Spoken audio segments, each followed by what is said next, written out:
பகவத்கீதையில் 5வது சாப்டரில் 8வது ஸ்லோகமும் 9வது ஸ்லோகமும் சேர்ந்து பார்க்க போகிறோம்.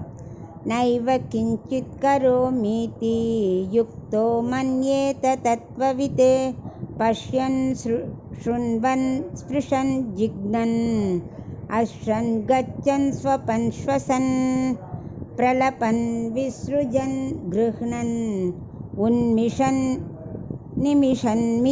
நிமிஷன்னபி இந்திரியாணீந்திரியார்த்தேஷு வர்த்தந்த இதி தாரயன்.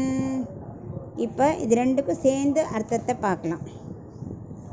அதாவது எந்த செயலை நம்ம செஞ்சாலும் நான் செய்கிறேங்கிற எண்ணம் இல்லாமல் செய்யணும். அவன் தான் கர்மயோகி சொல்லியிருக்கார் இல்லையா, அவனுக்கு தான் ஆத்ம அறிவு சித்திக்கும்னு சொல்லியிருக்கார். அதனால் எப்பொழுதும் நமக்கு அந்த எண்ணம் இருந்துகிட்டே இருக்கும். எல்லா வேலையும் அந்தந்த இந்திரியங்கள் செய்யத்தான் செய்யும். ஆனால் அதை நான் செய்கிறேன்னு நினைக்கக்கூடாது. பார்க்கறது, கேட்கறது, தொடுறது, முகர்றது, சாப்பிட்றது, நடக்கிறது, தூங்கிறது எல்லாமே ஞானேந்திரியங்களோட வேலை. அப்புறம் மூச்சு விடுறது அது அதோட வேலை. வாயால் பேசுறது இருந்துகிட்டே தான் இருக்கும். கைகளால் வேலை செஞ்சுட்டே தான் இருப்போம். கண்ணை மூடுறது, தூங்கிறது, எழுந்துக்கிறது எல்லாமே நம்ம ஆட்டோமேட்டிக்காக செஞ்சுட்டே தான் இருக்கும். மூச்சு விடுறது எல்லாமே அது செயலை செஞ்சுட்டே இருக்குது. ஸோ அந்தந்த இந்திரியங்கள் அதை வேலையை செய்கிறது. அது அப்படிங்கும்போது நான் செய்கிறேன்னு எப்படி சொல்ல முடியும்? ஒரு இந்திரியம் மட்டும் தனித்து வேலை செய்ய முடியுமா? கண்ணு பார்க்குறது, காது கேட்காமல் இருக்குமா? ஸோ எல்லா புலன்களும் சேர்ந்து தான் ஒரு காரியத்தை செய்ய முடியும். ஒன்றை மூடின்னு ஒன்று செய்ய முடியாது. ஏன்னா எல்லாத்துக்கும் இந்த ஆத்மாவோட முக்கியம். ஆத்மா இல்லைன்னா இந்திரியங்கள் வேலையே செய்யாதே. ஸோ எல்லாத்துக்கும் எல்லாம் சேர்ந்தாதான் ஒரு காரியமே செய்ய முடியும். அப்படி இருக்கும்போது நான் செஞ்சேன்னு எப்படி சொல்ல முடியும்?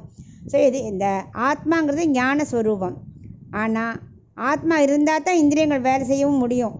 அதனால் ஏதாவது ஆத்மாவுக்கு மாறுதல் ஏற்படுமா? இப்போ கண்ணு வயசானா ஆப்ரேஷன் நடக்கலாம், கண்ணாடி போட்டுக்கலாம், பல்லு விழலாம். இந்த மாதிரி இந்திரியங்களுக்கு மாறுதல் நடக்கும், கால் வலிக்கலாம். ஆனால் ஆத்மாவுக்கு ஏதாவது மாறுதல் இருக்குமா? ஒன்றுமே இல்லை. ஸோ இந்த ஞானம் இருக்கணும். நம்ம இது பண்ணாலும் இந்திரியங்கள் வேலை செய்யும். ஆனால் ஆத்மாவுக்கு எந்த மாறுதலும் இல்லை.